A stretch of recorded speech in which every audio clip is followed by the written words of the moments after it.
Pope John Paul II on that occasion said, "With daily renewed wonder at God's creation, we note the variety of manifestations of human life, from the complementarity of male and female to a multiplicity of distinctive gifts belonging to the different cultures and traditions that form a multifaceted and versatile linguistic, cultural, and artistic cosmos. This multiplicity is called to form a cohesive whole in the contact and dialogue that will enrich and bring joy to all." Indeed, the Catholic Church has changed its mind. I mean, we used to think that God only loved Catholics, and now we know, of course, that God loves Catholics and Protestants, Jews and Hindus and Muslims. God prefers Catholics, but I mean, let's not go too far. I mean, but we've come a long way from the day where we used to tell jokes like, how many Protestants does it take to change a light bulb? None. They walk in eternal darkness.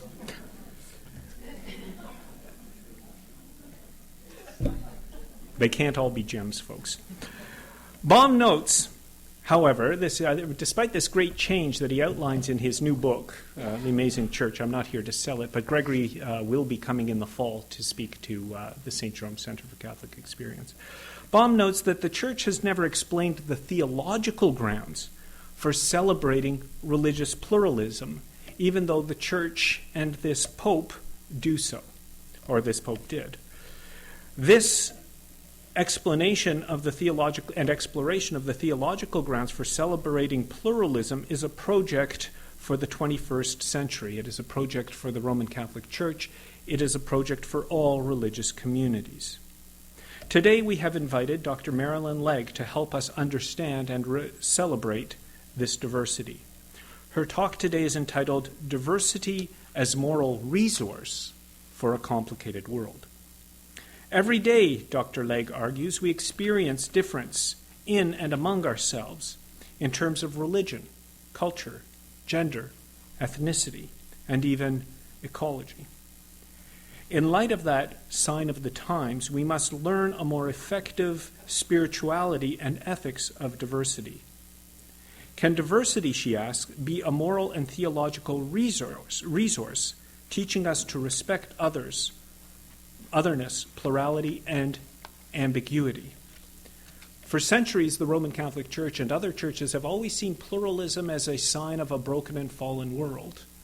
But can it be something other than that? Can we think of it as something good rather than a necessary evil? Marilyn Legge is a graduate of Victoria University and the Union Theological Seminary in New York.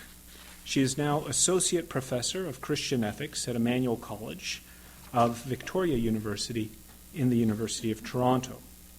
Before coming to the Toronto School of Theology, she taught for almost a decade in Saskatoon at St. Andrew's Theological College. She has written or co-edited a number of books and essays, including The Grace of Difference, a Canadian feminist theological ethic, Liberation Theology, an introductory reader, Justice in the Making, essays in honor of Beverly Harrison. Actually, I should take this opportunity to push Marilyn's book, which is Chuck Arian, a Wordsworth book, who's been manning our table this whole season, informs me is the book that we actually have, contrary to my PowerPoint presentation, which identified another book. Justice in the Making, Doing Ethics in a Pluralist World, essays in honor of Roger Hutchinson, a gifted teacher at Victoria University. Marilyn and I discovered over dinner that both of us had studied with Roger at the University of Toronto.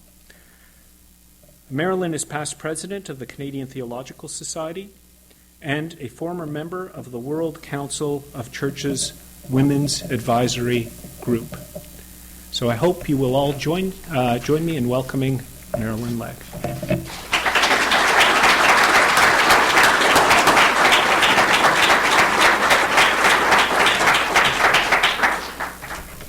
Good evening. Isn't it a lovely day and a beautiful night? Yes. I want to thank you for that warm and lovely introduction. David, especially thank you to you for this wonderful invitation to join the lecture series, and to the Waterloo Catholic District School Board, who's co-sponsoring this event. I'm delighted to see you on this lovely night, and also hope that you'll be able to stay after and have some conversation.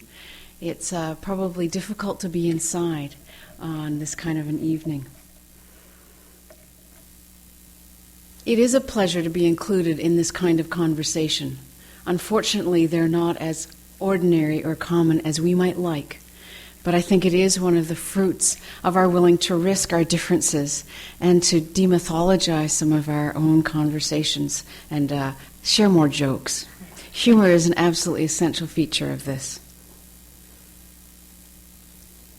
This evening, I'm going to be exploring diversity through the lens of justice and love and multiple differences. I believe these are words of faith and education. We need them to be strong words, alive in our hearts and minds in this fragile, conflicted, and beautiful world. In a world so wonderful and so wounded, we face together the necessary task of exploring criteria and practices for diversity, an uncommon good, a difficulty of being pluralist when we're all created in the image of God, is one that we're invited into. So I have 3 parts. I'm going to give you an outline of what you might expect in the next 45 or 50 minutes. There'll be a couple of surprises, but I hope you'll come with me into them. First, I will sketch a rough guide to the Canadian and global discourses of diversity. The first part will have 2 subsections. I'll talk about diversity in a way that respects traditions dedicated to a vision of a world where there are no excluded ones. This vision poses the challenge of diversity, this vision of having a world where there are no excluded ones. Given that how we see things depends on where we stand, diversity can deform or harm us, or in concrete and particular ways, it can also inform and shape us as complex and relational persons towards deeper self and other respect. So we'll begin a process of locating ourselves in terms of borders of complex diversity. I will focus on the barrier of white racism as an educational challenge to keep crossing, one that has lessons for dealing with any morally reprehensible exclusion. Then I'll continue and end with some thoughts on practices that are rooted in the hope of realizing the shared abundance that may help us risk engaging complex diversity with egalitarian conduct and compassionate presence. Friends, welcome. Let us join together. It is good to be here tonight. I want to pause for a moment and invite you to think of what comes into your mind when you hear the word diversity.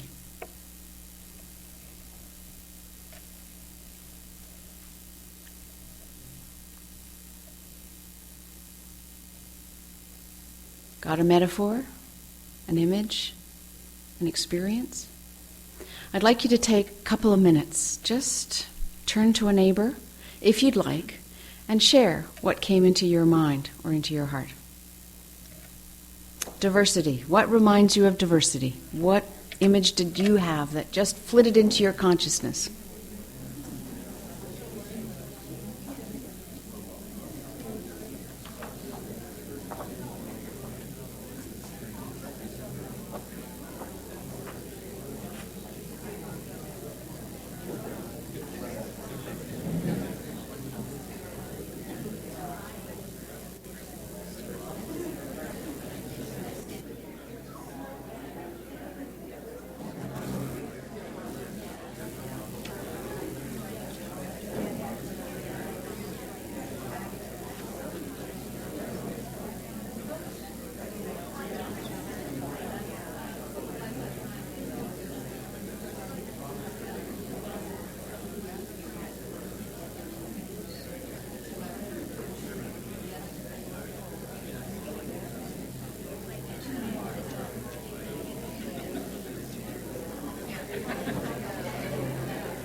This isn't just for the extroverts, although I hope it helps us all settle into the topic.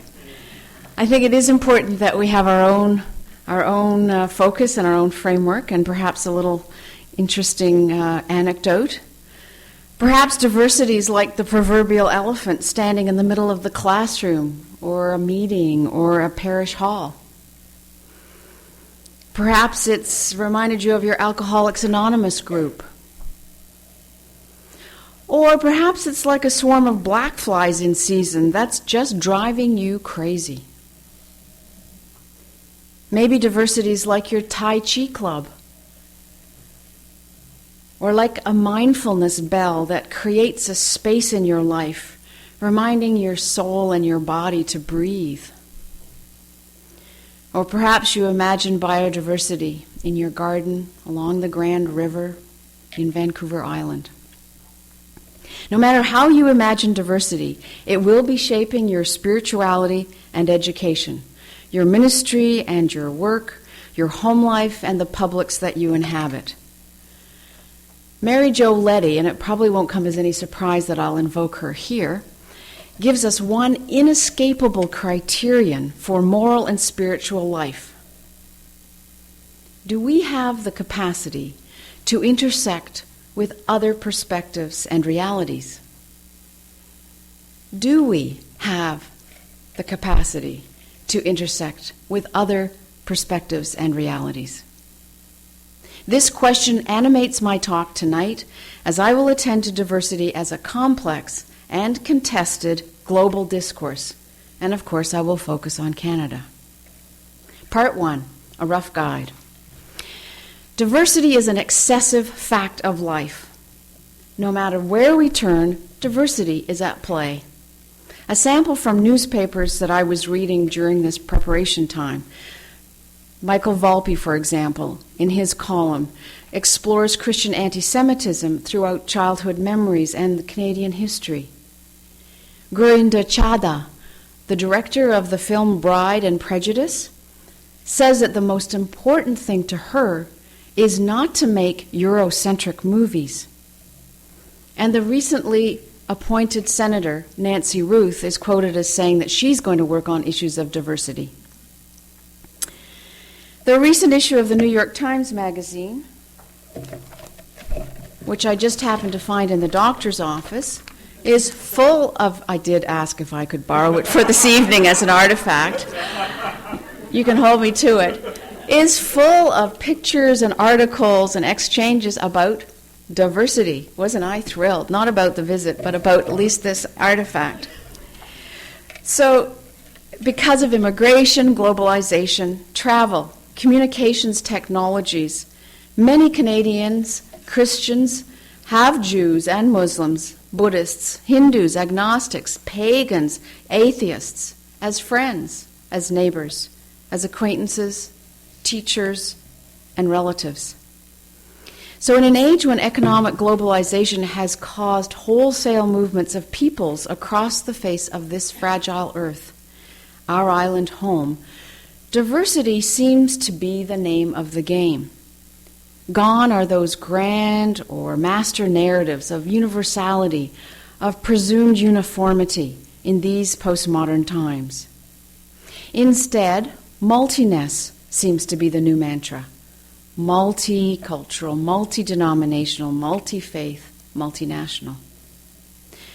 However, we need not lament the loss of the grand narrative of progress towards increased well-being. That narrative has meant dehumanization and the loss of the sustainability of many people's lives, in fact, impoverishment of the majority of this planet's people, along with the destruction of the natural world. Everywhere we look, it's plain to see that people are not treated as the image of God. The earth is not treated as the body of God. The fundamental structural shifts of globalization are propelling those deemed indispensable into a spiral of social neglect. The poor, the elderly, Aboriginal people, other people of color, and always more women and children. And all of us are construed as consumers, just made to eat, drink, and shop. These alienations have challenged our taken-for-granted assumptions and left some of us insecure about identity and moral community. Some of us find that our humanity is diminished, our communities eroded, and all life is in jeopardy. So we are asking ourselves, what are the challenges of diversity? We wonder and stumble around sometimes wondering, who are we? Where do we stand? Where do we belong?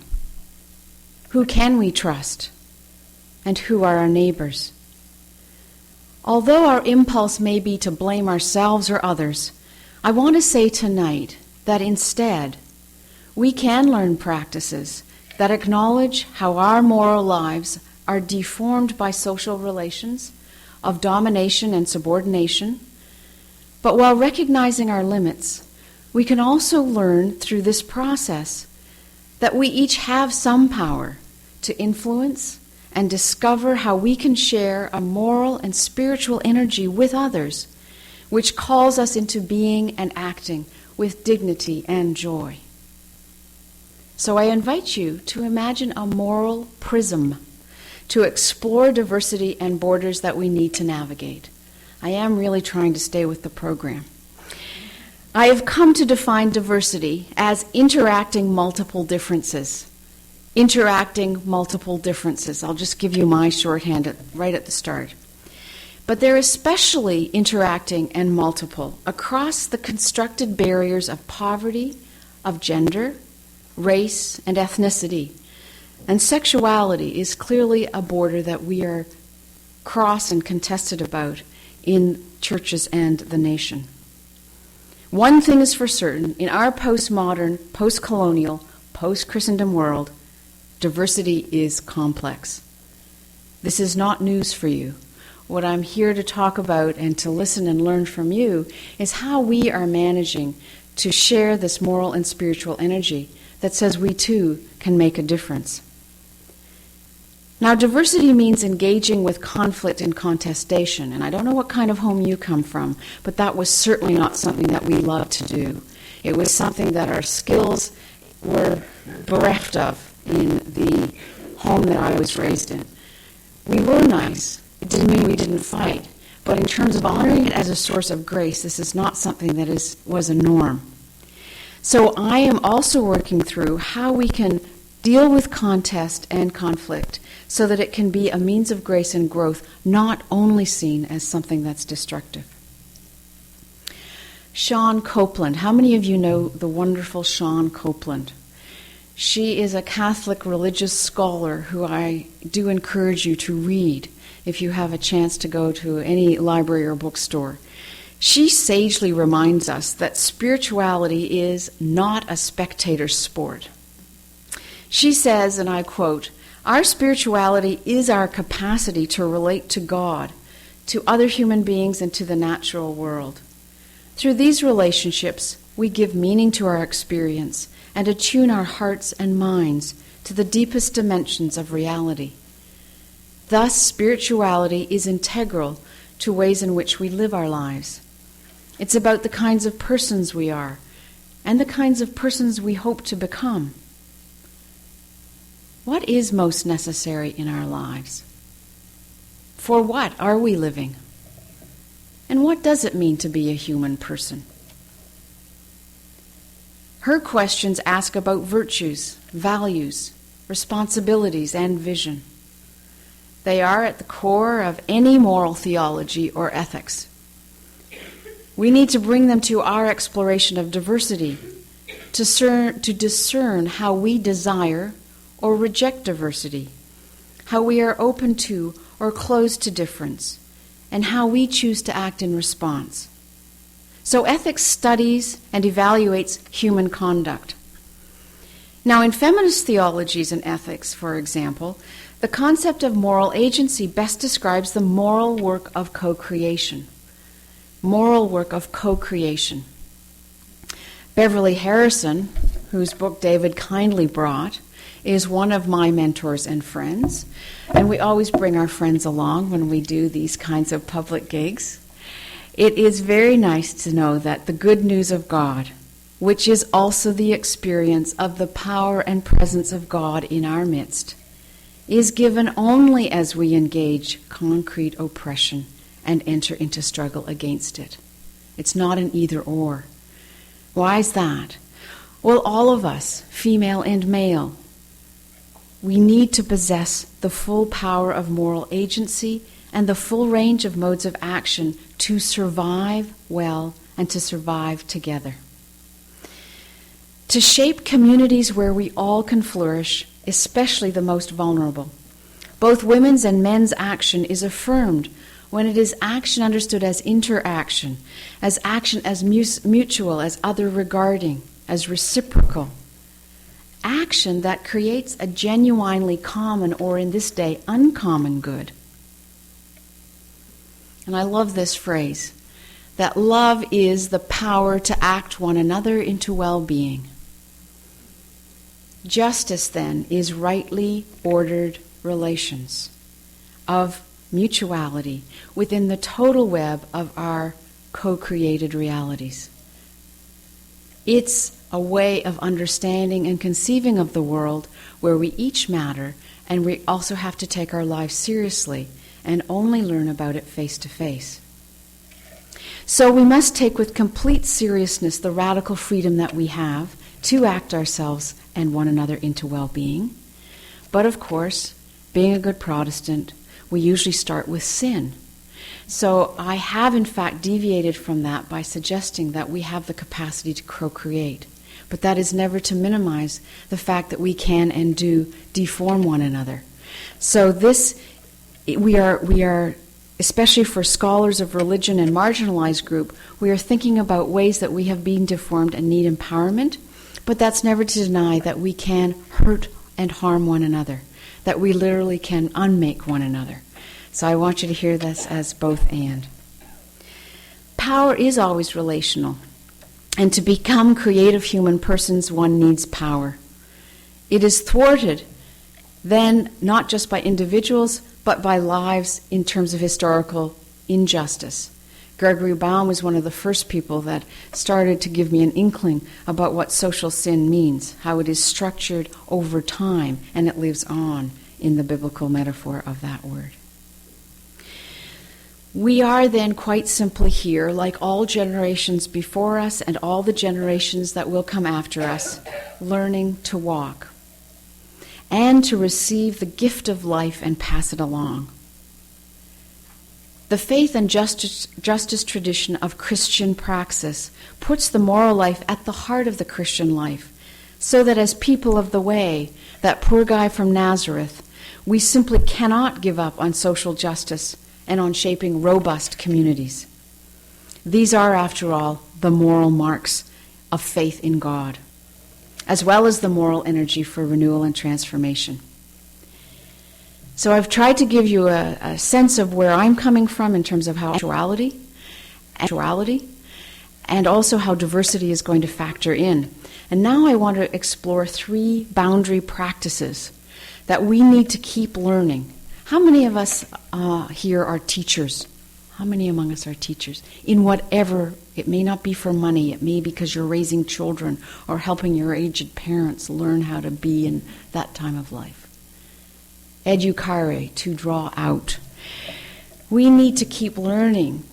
That's why I think it's an important metaphor, lifelong, to negotiate in our process of engaging diversity. First, some dominant notions of diversity I will talk about that mask or distort its complicity in sources of suffering among different groups must be reshaped. And I'm going to propose, with the help of an alternative, more nuanced understanding of diversity. Second, certain boundaries of injustice must be named and crossed. This is the truth-telling part of making right relations, as well as the self-critical venture.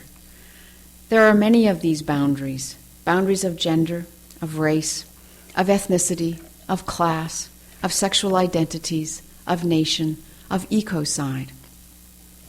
The one I choose to focus on tonight is the boundary of racial injustice in Canada. It needs to be identified and challenged through locating ourselves and taking up particular practices such as reinventing whiteness. Reinventing whiteness. I'll talk a bit about what that might involve. And finally, we need to learn practices that do not exclude, but welcome the gifts of those within and beyond these borders. So let's turn to one of the first notions of diversity that offers clues for what we must do and what we must avoid in diversity. So, selling diversity. Point up here. I'll begin by drawing a basic map of two contrasting approaches to diversity that spell out some conditions of our uncertainty in Canada. You'll recognize both. The dominant model is selling diversity, where official multiculturalism policy is used to make diversity a commodity for business and government interests. The alternative model that I'll come to shortly, I'm going to call critical or complex diversity. Now, each of these models has different implications for our own personal and public well-being and belonging. Each model offers notions of what counts, of who we are, of what we should be about, and of what sort of world we should risk and live in. There are spiritualities underlying all of our public themes, and diversity is no exception. I've already stated the criterion I will apply to each model. Does it encourage and enable us to enlarge our capacity to intersect with other perspectives and realities? In 1971, Pierre Elliott Trudeau changed government policy from assimilation to multiculturalism. This policy accepted cultural and ethnic diversity as legitimate and integral to Canadian society. The equality of Canadians of all origins was then enshrined in 1989 in the Canadian Multiculturalism Act. While immigration policy is the source of Canada's increasing ethnocultural and racial and religious diversity, multicultural policy addresses the value of this diversity for the Canadian nation. These policies have shifted over time and need critical assessment for their effects on specific groups. For example, the official multiculturalism of the 1970s signaled an important reconfiguring of Canada's symbolic order to include recognition of those groups that were not French, not British, not Aboriginal. This initiative also provided the basic for subsequent, although limited, policies that attempted to address systemic racism. However, starting in the 1990s, these fragile initiatives have been challenged by a new debate, particularly outside of Quebec, which has brought forward the idea that the state has no business in the cultural arenas and in cultural maintenance. Instead, it is argued, cultural matters, that is, how we are related as members of multiple groups, should be left to the private sphere of the home and family. Now, for those who call themselves neoconservative or neoliberal, diversity is construed as something to be managed and something that should be contained in these private spheres. So managing diversity is the order of the day if it keeps Canadians competitive in world markets. So, for example, they argue that Canada should admit only immigrants who serve the needs of globalization, those with particular usefulness to either creating new markets or those who supply cheap labor. The selling diversity is consistent then with values of industrial growth, capital accumulation, consumerism as a lifestyle, and elite educational and technocratic prowess that are understood to be the creators of the good life, a life measured by levels of production, consumption, and growth rates. Now, why you're wondering, has this got to do with spirituality? Well, rather than measuring the good through inventories of biological or cultural wealth, or by criteria of sustainability and neighbor love, everything is determined by the degree it contributes to commodified or short-term economic wealth. This is a set of assumptions that underlies the current rhetoric of neoliberalism. Yasmin Abulaban and Christina Gabriel have examined how diversity is playing out under these conditions, and they suggest how neoliberal economic imperatives informed recent directives in the Canadian multicultural policy, examining, for example, the visit of the International Olympic Committee, or the IOC, and this is an example that they draw on.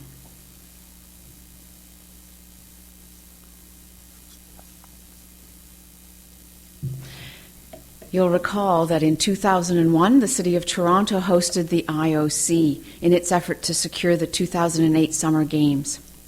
The grand finale of the IOC visit was an evening dinner gala where then Prime Minister Jean Chrétien won a standing ovation for his endorsement bid by stressing that Toronto's advantage, as opposed to other contestant cities, was its diversity. In an apparent attempt to emphasize this, the evening's festivities included Cirque du Soleil-type acrobats, Slavic and Celtic dancers, hip-hop artists, First Nations drummers, a black choral group, and conga line dancers dancing to the lyrics of Hot, Hot, Hot, all of which left the head of the IOC's inspection panel musing that it is impressive that diversity seemed to work in Canada. Well, Prime Minister Chrétien's marketing of Toronto and the collage of cultures packaged as entertainment for their consumption captures in microcosm a broader trend that these authors call selling diversity. Now, as we unpack this account, let's first note the recent demographics for the City of Toronto, where it's estimated that by the year 2017, people who are visible minorities will be more than half of Toronto and 1/5 of the nation. Is that correct? So, according to one report, quote, "We've had plenty of practice stitching newcomers into the national fabric."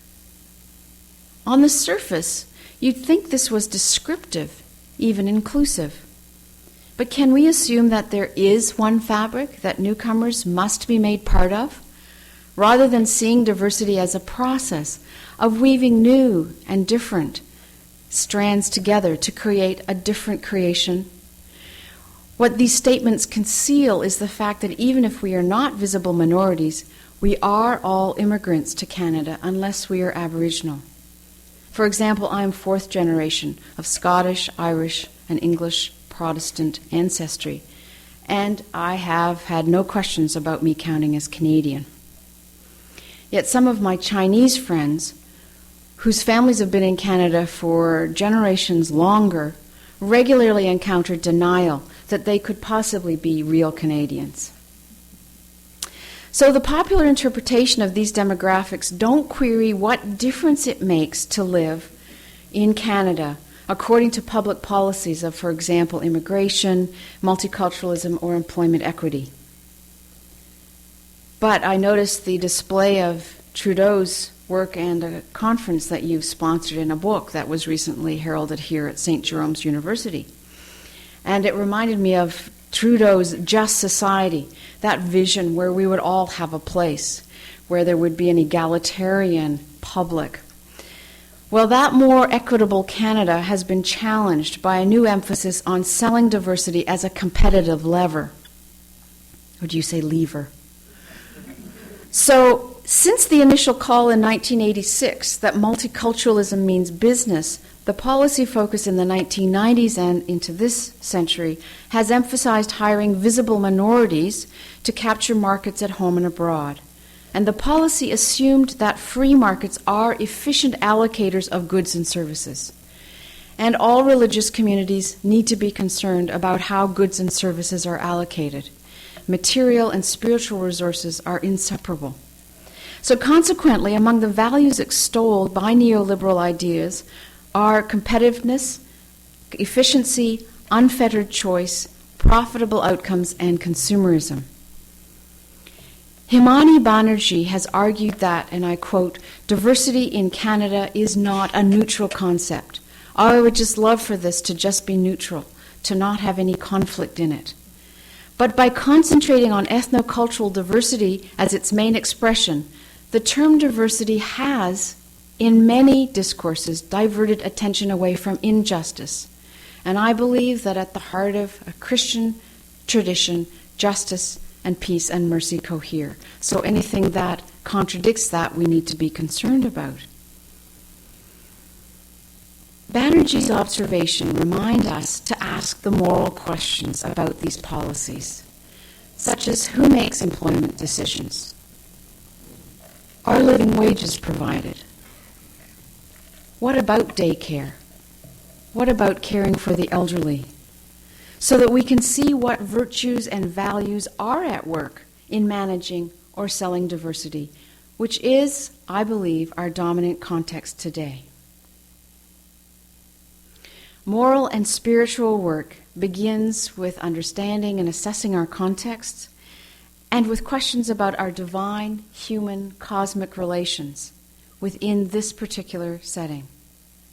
Conscience then informs our conduct as moral agents with critical and creative responses to the web of relations in which we all exist. All of us need to be cognizant of key dangers in our context and discuss various ways that diversity functions.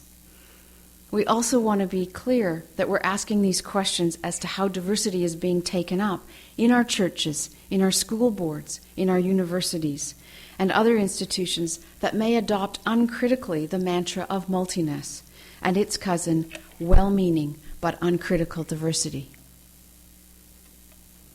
So as an alternative moral economy of diversity, I want us to begin by thinking that in fact, as we were talking, we were not speaking with one voice. A complex diversity will recognize that we don't speak with a uniform voice or one that overrides others, that we can learn about these dynamics and practice different ways of relating to foster resilient, honest, self-critical, dynamic and vital selves in various communities. I'm suggesting that we need to learn to expect and engage diversity. Not all difference is the same. Injustice describes the structural and historical shape of our social relations, and we'll experience socially constructed differences as women or as men, as younger or older, as majority culture whites or visible minorities, as persons on a fixed or marginal or a decent income, as being able-bodied or living with physical disability, being straight or of a sexual minority. All these markers of structural difference matter to how we live our lives. But let me be clear, we are never reduced to these markers. They are not the sum total of who we are. What we need to learn is the importance that understanding our social location means to acknowledging rather than denying differences in ourselves as well as in others. These differences mark all our relationships, and they are the grounds for exclusionary policies and practices. The moral task and the spiritual task is figuring out what they mean for our prayers, our practices, and our action. Now I want to introduce part 2, locating ourselves in the intersecting borders of diversity, and I want to begin an exercise. I brought along a handout. If we teach, we usually come with a little. There are many of these around. Carol, thank you so much. We're not going to actually do it, but it is something that will give you something that you can take home, think about, use with your friends or family. It is work by a wonderful educator. You can Google him, Paul Kivel. You'll see it on the sheet, who does a lot of what we call work or education across multiple lines. Diversity training is one of the lingo names. Lots? Mm-hmm. Yeah. There are more, folks. What you'll see on this sheet is that it'll help us map, and I'm not assuming that this is new, it's just one way of conceptualizing some of the project that I'm suggesting we need to be about when we're thinking about diversity.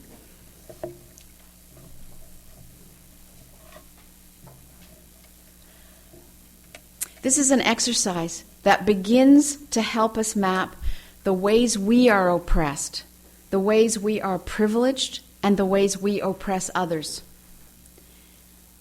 I'll pause for a moment for you to look at it and look at the columns in the middle of the page, just so that you can see what his categories are. I decided not to obliterate the reference to the U.S., that I would just put Canada in there, so we were born in Canada or elsewhere. David, a few more needed at the back. Thank you.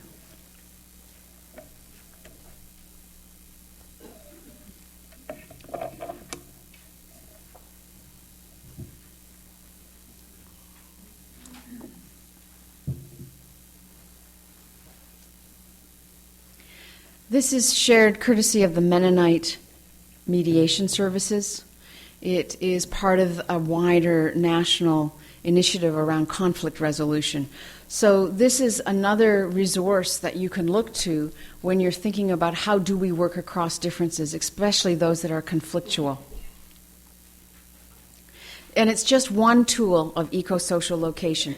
You might just want to look at the columns in the middle of the page. He's got two, powerful and less powerful. And either take a pencil or pen and draw it yourself, or just imagine how you are going to weave your own social location, given these preliminary markers.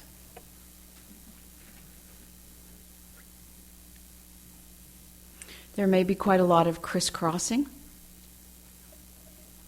What do you notice is missing? Is there anything missing? Okay, well, you ponder that. Come again? Employed, nothing, it's boss or worker. We could put unemployed. The religion, it's got Christian or other known names, but whether or not we express it.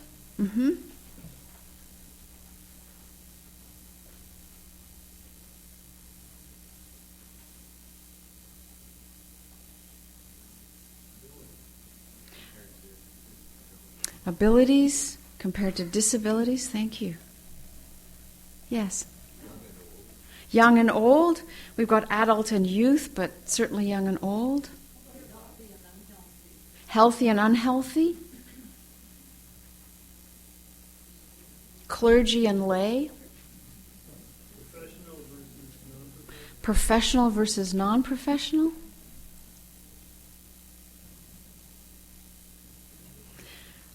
Recyclers or non-recyclers? We're getting into practices. Sheep and goats was suggested. And that's not to do with Protestants and Catholics. We're blending that tonight. So you get the idea. This is an educational tool that invites us to see how others may see us, but also how we are trained, how we look through a certain kind of lens. This eco-social locating is an assessment of how our values and meanings are shaped by our participation in racial, ethnic, gender, sexual orientation, age, national ability, biological groups, and geographical settings. Yeah, we didn't put if we're from KW or Toronto. I mean, there really are, or from Sudbury or other communities. The point about these columns, is that groupings are constructed, not natural. While some of the characteristics that make us part of one group may be biological givens, I was born female, the actual groupings and social location assigned each group are constructed, not natural. We are the shapers of meaning and value, who are located institutionally, with roles, professions, positions, degrees, or not, with social power for some and unearned advantages for others.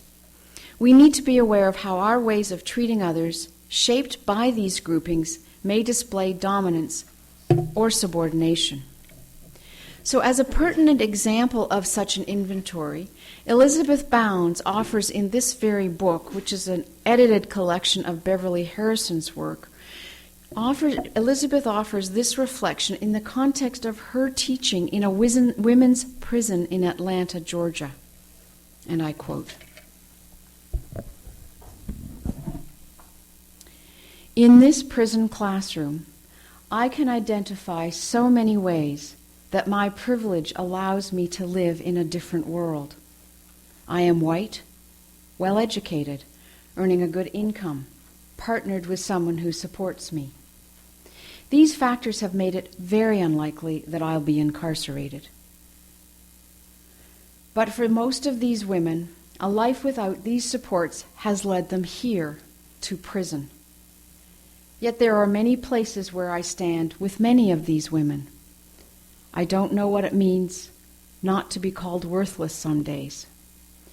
I do know what it means to stand in the midst of constraints simply because I am female.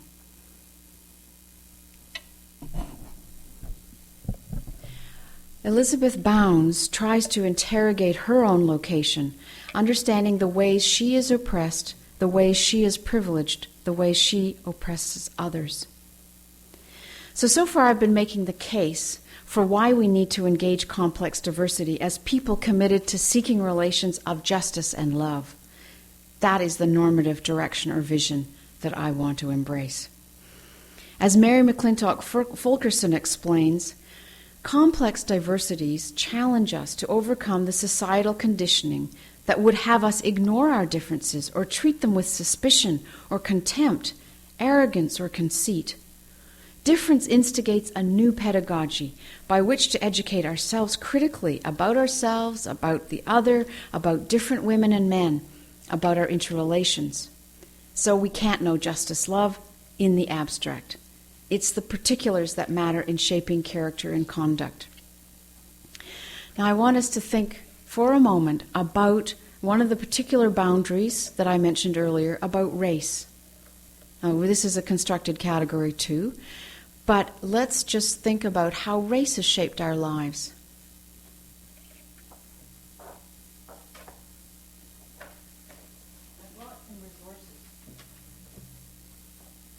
I brought some resources that you can look at later. One is the ecumenical journal called Making Waves, Naming Racism, Speaking Truth to Power. It has a lot of examples and insights about race as a barrier that we need to cross. Another comes from the United Church of Canada, That All May Be One, a resource for educating toward racial justice. And I'm going to share a definition of racism that helps us understand why it can be very difficult for some of us who may not have friends or neighbors who are people of color, who would be called visible minorities, for example.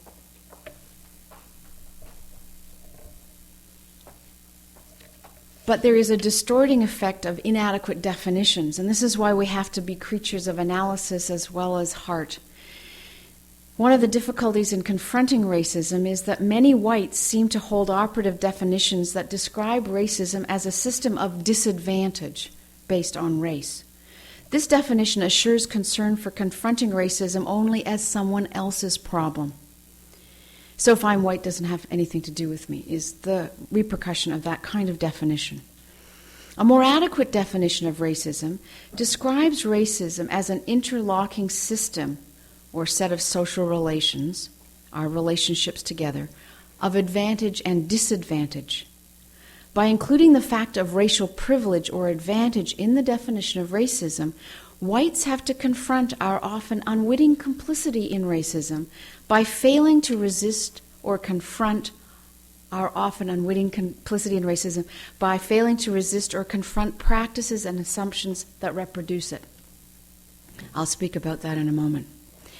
Like any oppression then, white supremacy or racism affects all of us, whether it is because we are victims or because we are reaping the benefits of a white advantage.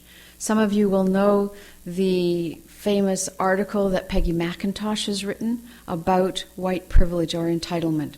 It is a litany of how white privilege works for those of us who are white or who pass as white.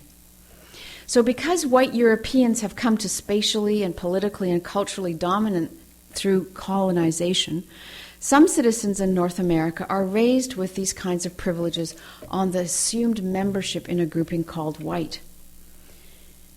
It's a kind of presumed innocence. We don't get marred in the same way. As Nancy Harding puts it, Experience lies to us, though, and the more privileged we are, the more tenacious the lies may be. Some key characteristics of this white privilege include the sense of being at the center, secure and powerful, or at least relatively so. The luxury of not seeing. The false generalizing from one's experience. Perpetuation of systems of domination and oppression. We can afford not to confront or care in that way.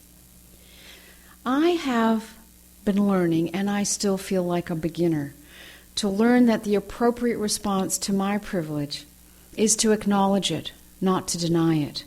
So when I have been called racist, when I recognize that my practices are exclusionary, that I try to understand its ramifications honestly, and I try to act and use both my privilege and my experience to change and to end it. The problem of truth-telling is to come to terms with the way all our experience is interpreted through the lens of our social location. And so we need the adjustment, the correction, and the mercy of those who are normally outside of our circles of power, those who are deemed other. Joe Kinniclow is a teacher who begins to investigate these spiritual consequences of racism, and there is a whole growing literature about how we are able to challenge the inequalities that racism generates. He starts with the question, what does it mean to be white? His critique of this dominant diversity stance that I initially outlined is that it has not offered spaces for whites to rethink their identity around a new anti-racist or relational notice of whiteness. And this is what he calls reinventing whiteness. He warns us, though, that this work will evoke developing angst and as traditional identities. We will be challenged to rethink our family histories, our relationship with the land, and to do some family genograms that may not be so sweet. I'm reminded of Jacob struggling for a blessing when Kinniclow gives the image of walking into a racial netherland with few guides and principles. It can be exciting and affirming. It can also be ambiguous and lonely. If whites are moved by conscience or circumstance to seek right relation, we need to engage in a meaning-making process that requires that we will not only accept the presence of non-white cultures and persons, but learn how non-whites see us. In this process, those of us who are white will listen, learn, and change. This is a process that's described as trying to be intensely in tune to different ways of knowing and their implications for our own restructuring of identity. First, we must listen and get to know something of the lived realities of others' lives, their fears and hopes, both through direct conversation, engagement, as well as through studying narratives, literatures, and having a different sense of language and culture. Perhaps some of you know this book by Margaret Wheatley called Turning to One Another, Simple Conversations to Restore Hope to the Future. This is part of a larger movement of trying to simply engage in conversation as one of the ways into this reframing of our identities as if other people and difference matters. For example, we can learn insights of various black cultures, same for Latinos and Asians, indigenous peoples, not only into racism and forms of oppression, but into others' ways of being. I know some of us in this community go to powwows or come from Aboriginal cultures where offering gifts is the part of receiving and welcoming others. This is a very profound spiritual transformation and one that we cannot live without. So in learning to receive gifts, we are also learning and risking the difficulties of asymmetries of racial power, because that means that we have to change. Listen, learn, and change. We're going to change because it's no longer monocultural. And I'm sure many of you who come from rural communities know that Germans and Scots and English people and Catholics and Protestants and many sorts of diversities exist. How we're able to acknowledge some of the rifts and the exclusions that have been perpetuated over time is often left for other generations. I remember a friend of mine in Saskatchewan who told me the story of how the Germans were never allowed into the curling rink, which was really only for the Scottish community at that time. We're talking in the 50s.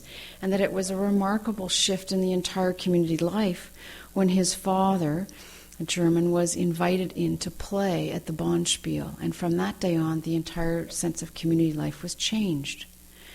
They've all had to remake their family narratives in accordance with new gifts and understandings of persons and what the harm has been done and how that can be remade. So we can learn ways of acting that interrupt the vicious cycle, such as racist representations of Arabs or black youth or Aboriginal communities. For example, Janet Jacobson confirms that, quote, diversity and complexity in women's moral voices implies a need to develop solidarity among women across difference. So this is the point. Solidarity does not mean an identity of moral voices. For example, between white women and Aboriginal or African Canadian women, but a recognition of our relationship among moral voices. Some of you will be familiar with Anne Bishop's book, Becoming Allies. And in this work, she reminds us also of the spiritual balance that is required in struggles against oppression like white racism. Balance between understanding ourselves as individuals and as members of groups and communities. For example, we can work for healing and justice in our own lives by learning and reflecting and taking action together. We can help members of our group understand racism as structural injustice and support ourselves and others in the process of locating ourselves and understanding complex diversity. And if we are white, we can avoid the stance of knowing what is good for them and recognize that other people in different communities have their own leadership. And we can all have friends and make new links with all sorts of people who are learning to undermine the realities of racism in Canada. Justice is about relationships. It calls us to name our accountabilities to others and how we can respond to the diverse and concrete needs of those with whom we are in relation, including ourselves. So it's about caring and it's about process of learning. Some of us are trying to lift what someone has called an invisible veil of whiteness. And we're trying to resist the separation of us and them, tying together in frayed and flawed and fragile ways our own healing and liberation with that of others. And now we're coming to the part where we'll hopefully take off into discussion. I want to turn to practices for engaging diversity as communities and as churches. Engagement requires some sort of practices.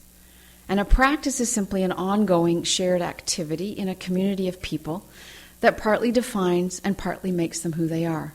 I'm not thinking about bingo or whist or bowling tonight, but that could in fact be a practice. I'm thinking about Christian practices that are things that Christian people do together over time in response to and in light of God's active presence for the life of the world. So diversity as a resource inspires practices to be in relationship to their wider settings, living in a web of connections with a new vision of becoming a household of life. Then relationships with compatible local, regional, national, and global initiatives are understood as necessary, as essential for sharing and finding and sustaining moral energy. If church means grace-enabled moral community, parishes and congregations that know themselves to be part of this wider ecology could hardly be content with privatized or limited understandings of faith. Instead, we will practice, like Doug Hall recommends, these calls to hospitality of difference. So without the presence of different voices in our liturgies, in our morning prayers, in our devotions, in our conversations, especially the voices of those most silenced and neglected, we cannot honor this call. Now, I'm reminded of the hospitality of the homeless guests during winter months. How many of you have Out of the Cold programs here? So you know these networks. Hospitality to the other is not the vocation of helping liberate the oppressed other. Rather, it is work to liberate ourselves in relation to those who have material and spiritual needs, just as we do, but in very different ways. Through encountering people who are living on the streets, I am reminded of the costs of globalization in local and intimate spaces of our neighborhood and homes. I'm reminded also of how my humanity is restored to me, how I need that sense of community, and how I am welcomed as other in their midst. It reminds me of Nancy Belford's wonderful phrase, "little moves against destructiveness." That's what a Christian practice can be. So the overlapping of communities in, for example, the Out of the Cold program or Alcoholics Anonymous, other centers that you're familiar with, is not just across class lines, but also religious traditions, where volunteers and guests may come from sponsoring synagogues and churches and other spiritual traditions and many walks of life. The experience I have is of being provoked to be open and stay open, rather than to manage diversity. It is also God-bearing when I have learned how to connect my own private pain and my strengths to the sufferings and joys of the most vulnerable in a world gasping for survival. As William Chase puts it, and I quote, "Diversity, then, is not casual liberal tolerance of anything and everything not yourself. It's not polite accommodation. Instead, diversity is, in action, the sometimes painful awareness that other people, other races, other voices, other habits of mind have as much integrity of being, as much claim on the world as you do." And along with this realization comes a demand for practice. "And I urge you," he says, "amidst all the differences present to the eye and mind, to reach out, to create a bond that will protect us all. We are meant to be here together." In closing, let me return to Mary Jo Letty's criterion for moral and spiritual life. Do we want the capacity to intersect with other perspectives and realities? I pray for that as a desire, as a God-bearing wish. The challenge has been well explained by Dolores Williams, for example, in her notion of multidialogics. It's not the same as multitasking at all. What she urges is that if we are nurturing justice and love in ourselves and in our immediate world, we will be persons engaged across multiple different and diverse communities of history, of region, of race, of class, of gender, culture, sexual orientation. So I would assess the health of any institution or religious body according to its ability and commitment to initiate and practice such multi-dialogics for the sake of ourselves and the whole inhabited earth. Theologically, dialogue is both relationship and activity, practice and being, virtue and value. A truly dialogical relationship has no other purpose than itself. That is, in that unforced, unclenched moment, transcendence, grace, crossing over happens. So complex diversity is in a matrix of possibility. It releases and welcomes moral energy towards justice and love. I've tuned into injustices constructed by diversity and understood them as borders of material and social differences that interact in complex ways that affect our daily lives. I've used the notion of complex diversity as a resource to learn about the ways we can practice moral respect, as agents who acknowledge our finitude as well as our strengths. I have argued that such moral respect requires us having to think through the implications of how we are related and socially located in matrices of power that form and deform us in different ways. Then we want to know that it requires a commitment so that there's a process of moral connection that thrives with self-critique and responsiveness. We want to be working with respect, with humor and humility for this work, to develop as strong a sense of ourselves as relational, but balancing our responsiveness to self with our responsiveness to others. And in concluding our time, at least in the formal part, I want to commend a final note from Sharon Welch. This is where you can imagine a jazz band coming up, entering this hallowed hall. And with Sharon we would say, "Our communities, our work for justice can be audacious as the compositions of the jazz musicians. As we listen to each other, as we are open to seeing and playing off our limits and strengths, weaknesses and possibilities, what happens with all of our strategies, our coalitions, our communities, even our work for justice? It swings." Thank you.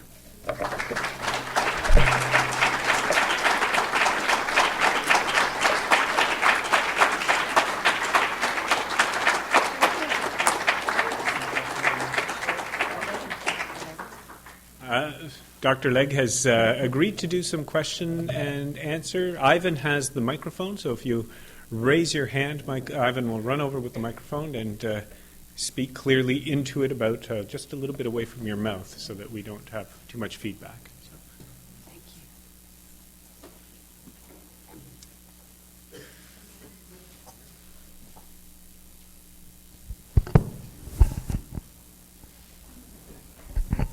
Well, Marilyn, I really enjoyed your presentation, but I'm wondering,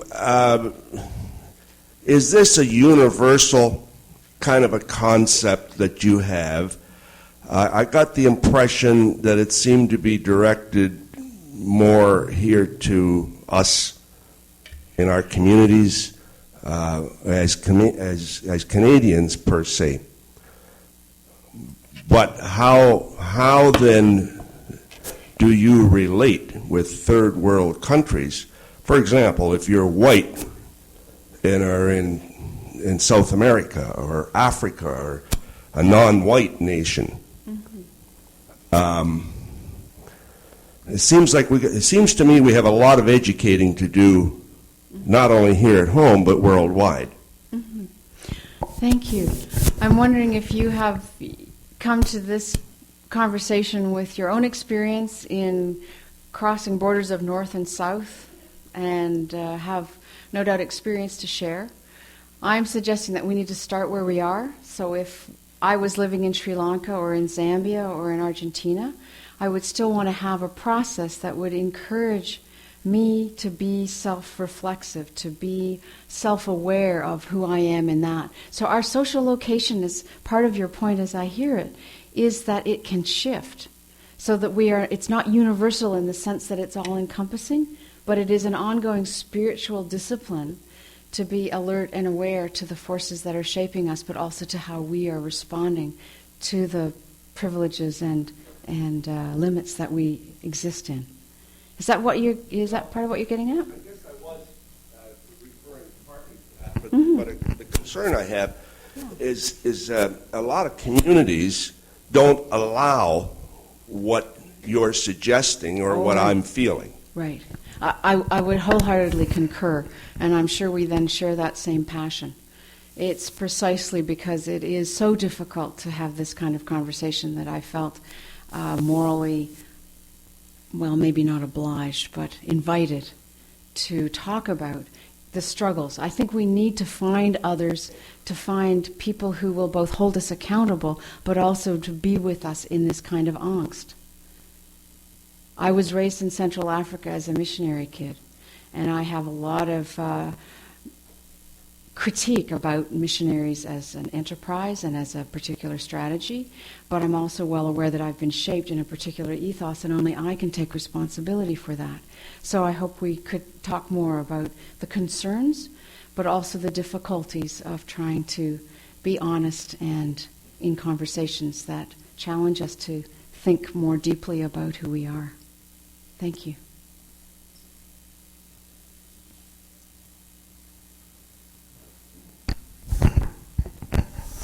Hi, I have a question about strategies for accepting diversity.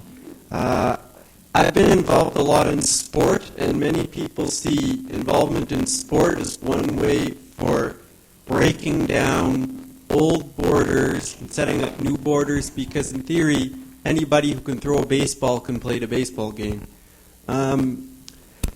Catholics, we are encouraged to love one another and accept diversity, but at the same time we want to maintain an identity of who we are and what we believe in, because there are things that we are encouraged not to do. How can we break old borders and accept diversity, but also not forget who we are?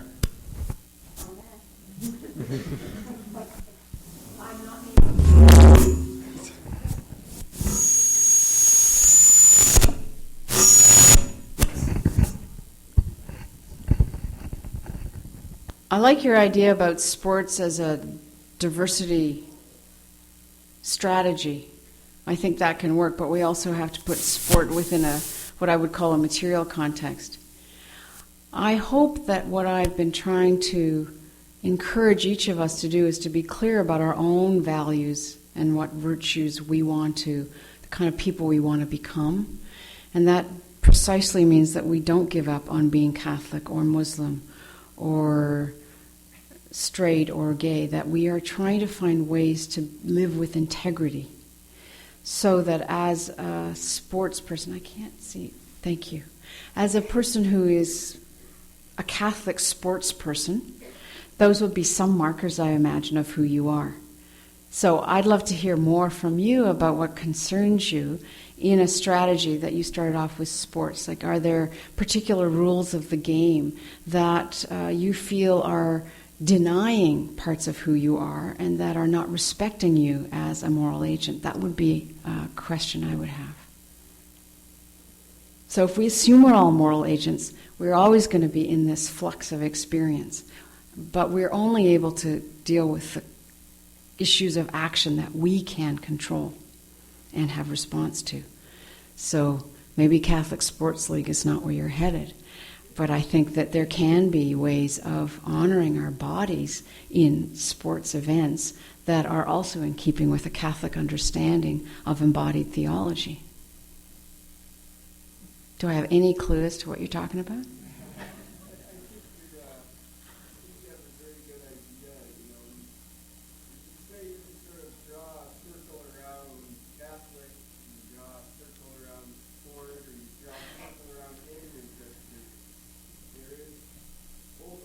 Yes, absolutely. So overlapping communities, or the notion of a moral prism, not prison. That would be an old school thing, right?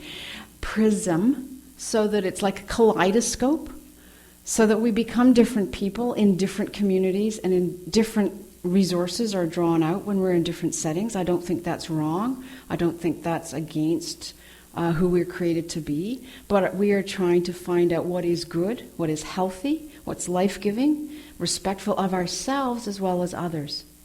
So that, to me, is the moral project. That's what we are here to do in our short span of years.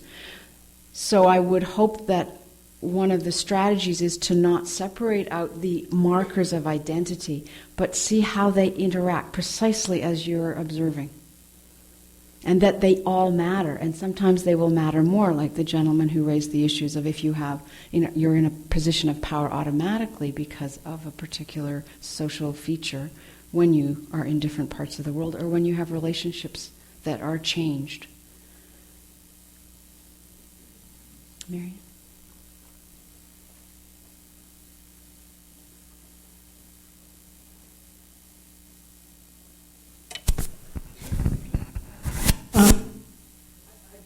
to I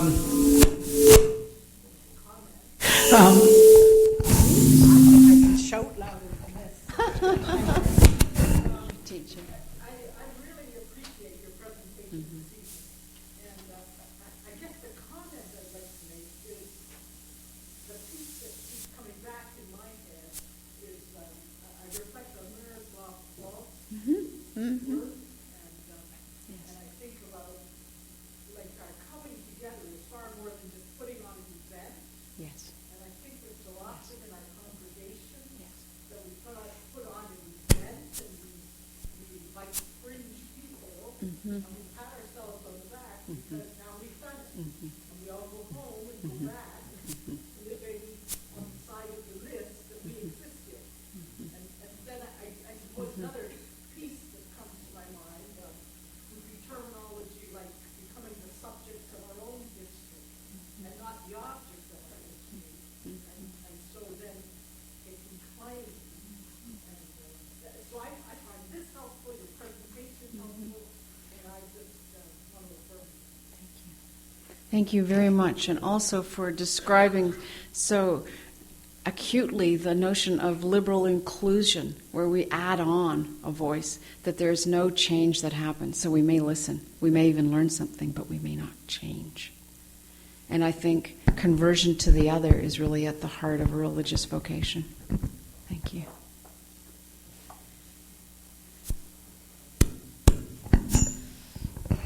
Well, we'll give this a try. I want to ask a question about sexual orientation and about engaging the other in a climate where the majority, or at least the conservative majority, are not at all willing to have any experience or any dialogue. How then, as an other, is it possible to be part of dialogue, to be part of diversity, to engage in right relations when there is a loud voice saying, you are not part of us? Thanks for naming that very painful exclusion. The point about dialogue is not to be the sacrificial one, in the sense of that's, I think, precisely where allies come in, and that those of us who are not going to be as harmed by the virulent hatred, homophobia in this case, need to be able to protect. That notion of protecting one another, I think, is very important. So the strategic question that you're asking of how do we get into dialogue, well, sometimes there is no possibility. So that's why it's a spiritual issue around discernment, and that we do take that kind of counsel together. And the notion of an unhealed body is one that begs for reconciliation, for healing, that will not come in my lifetime. So in that sense, I want to say we still have to keep going and finding spaces where we can heal, but also where we can call on people who may somehow, by the grace of God, join in the notion of building a different heaven and earth. It really is incumbent on all of us to identify where we are able to risk and where we're not. And I don't think that anyone else has the right to judge that particular decision. It's a conscience. Thank you. Marilyn, thanks for your comment. I belong to a group that says use I statements. I, as a white privileged woman, can't identify my unconscious racism. So when I speak to a woman of color and say, come and join us, so even though you might be a minority in our group, come and join us and help confront us on our racist attitudes, because the words slip out, the attitudes slip out, and they're just so much a part of us, we don't even hear them. And so this person says, you go back to your group and you deal with your racism, then come back to me and seek me. I feel I need her. We need them. But for immigrants, people of color, they're more comfortable, I think, with their own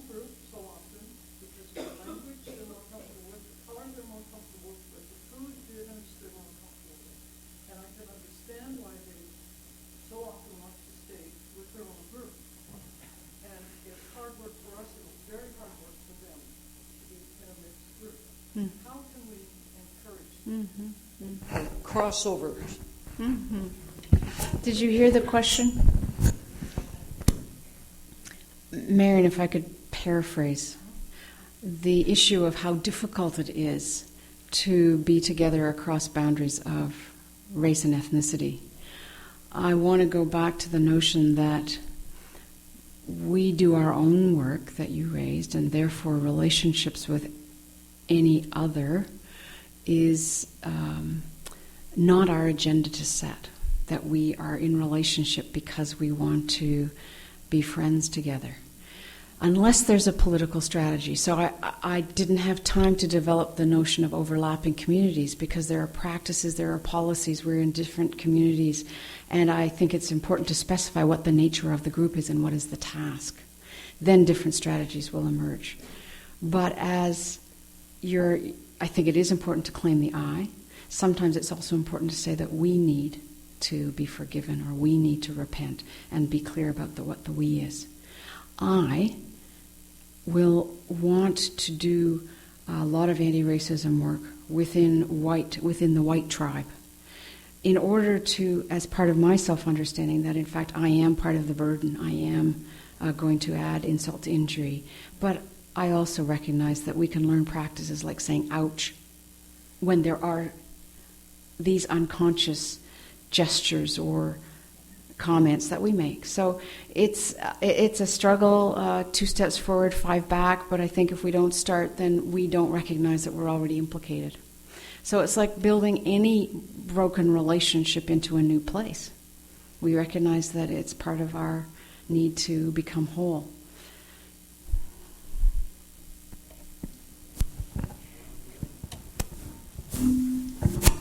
Just nice.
Everyone in this room probably has an example. You can turn to your neighbors and share one, and as I'm sure you do. So if that's a more broad discussion, I'd be happy for that. I use all sorts of strategies in classrooms. That's where my practice happens, as well as at home and in churches. I think trying not to be defensive, I think trying to build up one's esteem, one's sense of self-worth is a religious practice. I know we talk about the grace of God, that we are beloved. To live it, to know it, is an ongoing daily rite, passage, ritual. So I think sharing experience is one way, but I'm also, as I mentioned in my talk, experiences can lie too, and we can mask it over because of very good reasons. So I think I always want to try and have an invitational space, and I really do think this turning to one another in conversation is a very helpful reminder. It's one of the books I use is devotional. I think to have ground rules. Oh yes, I had another handout, which I neglected to bring. I could always email it to David and it could be put someplace. But I think it's very important that we have guidelines for this is what I always do in every class, is build a set of group guidelines. I'm sure communities, households have guidelines or family table group lines, so that we are clear about what is allowed and what's not, so that we minimize harm, we apologize if we hurt, or we identify if we are feeling insulted. I think it's very clear. It's a communication experience or example, after all, to be clear about what the ground rules are. And I think every group, certainly in the communities I inhabit, we always make guidelines if there's something serious at stake, especially. So there are other people have guidelines, strategies, group norms.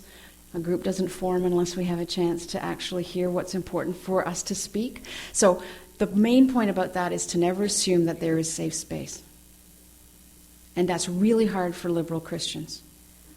Really, really hard. I think rather than just admit that we're flawed and we're finite and we are going to do things wrong.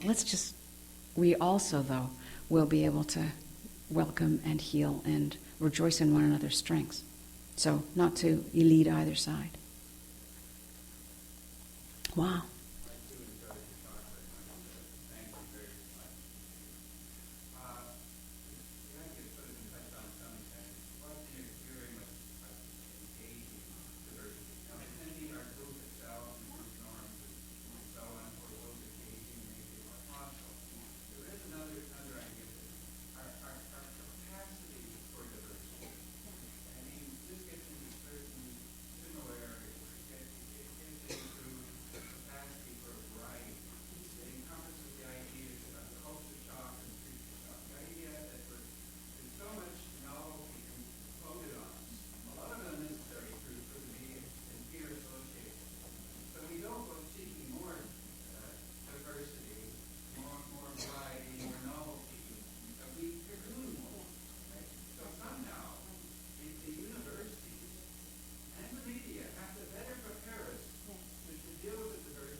Uncertainty or ambiguity can do is also remind us that we need to be taking seriously some kind of spiritual discipline, some kind of religious practice that helps us discern and make space precisely to listen.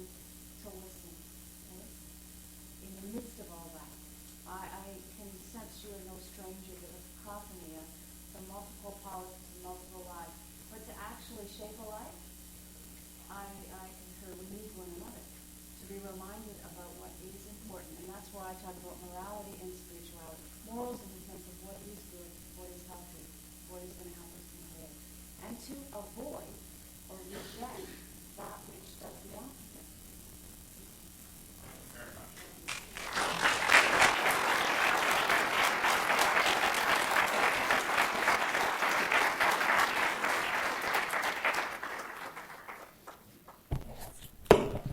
Thank you so much for that talk. Michael Higgins usually thanks our speakers, but Michael was up at, I don't think Michael slept last night. He was up doing the CTV coverage of the Pope's funeral, and because they covered it live, and then they moved across the nation with different starting times for the news show. You know, you had the East Coast, and then you had Ontario, and then you had each of the provinces, and then you had the West Coast.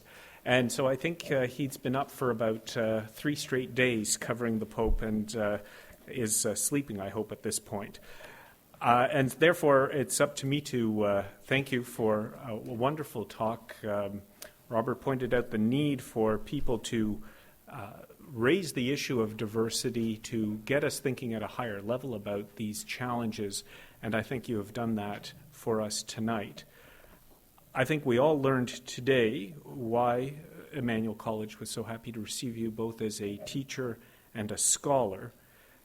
You cited many people, Mary Jo Leddy, who's no stranger to St. Jerome's, of course, Sean Copeland, who also spoke on this stage, as did Mary Jo, as did Gregory Baum, all people you mentioned in your talk. But Mary Jo talks about how in modern society we tend to think too much about me, here, and now. And you reminded us that we have to think not just about me or us, but about the other. And not just about here, but other places, especially those colonized places, those places that we oppress, marginalize, and otherwise ignore. And you taught us to think not just of now and today, but also our past and our future. It put me in the mind of Emmanuel Levinas, who said that to be fully human, we have to be alive to the suffering of other people. It also put me in the mind of Jean Vanier, another person who spoke from this stage, who says that to become fully human, we must learn to live for others. To do this, you reminded us, we must recognize equally the disadvantage of the other, but perhaps even more importantly, the advantages that we enjoy and yet do not acknowledge. And so for this powerful message and this great challenge to those assembled here, I wish to thank you.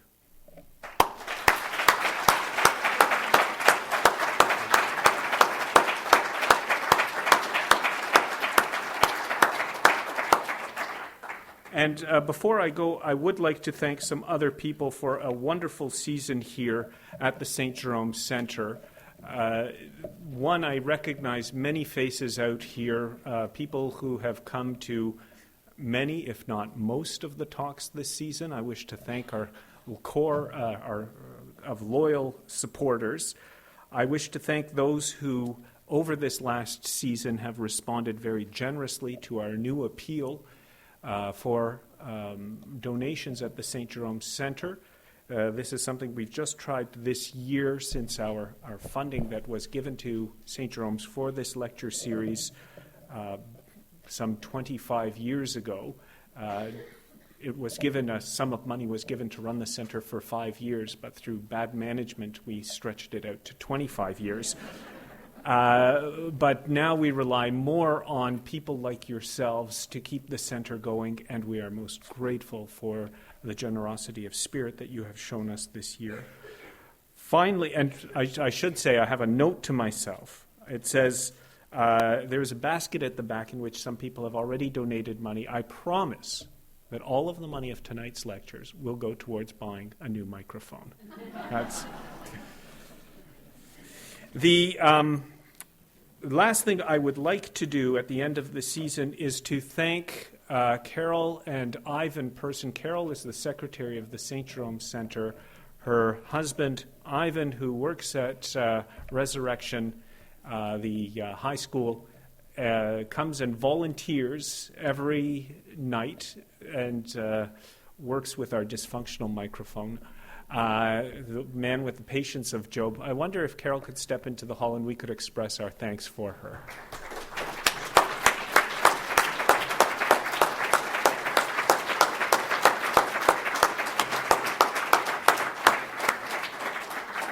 Thank you so much, Carol.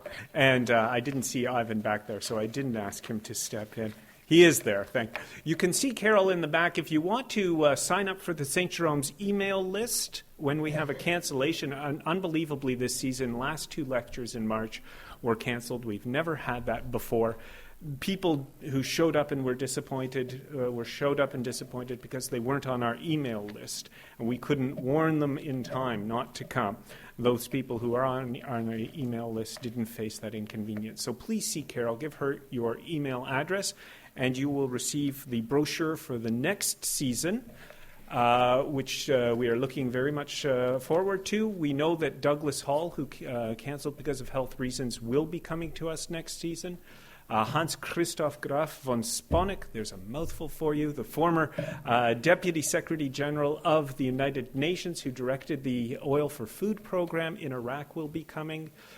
Stan Mackay, former moderator of the United Church and great spokesperson on behalf of Aboriginal people in Canada, will be coming. I mentioned Gregory Baum, who has a new book out. I think he should start paying me for all of this, for the number of times that I've mentioned that book tonight. He will be coming. So we are expecting a great season next year. We look forward to receiving you again, and I wish you a good night. Thank you.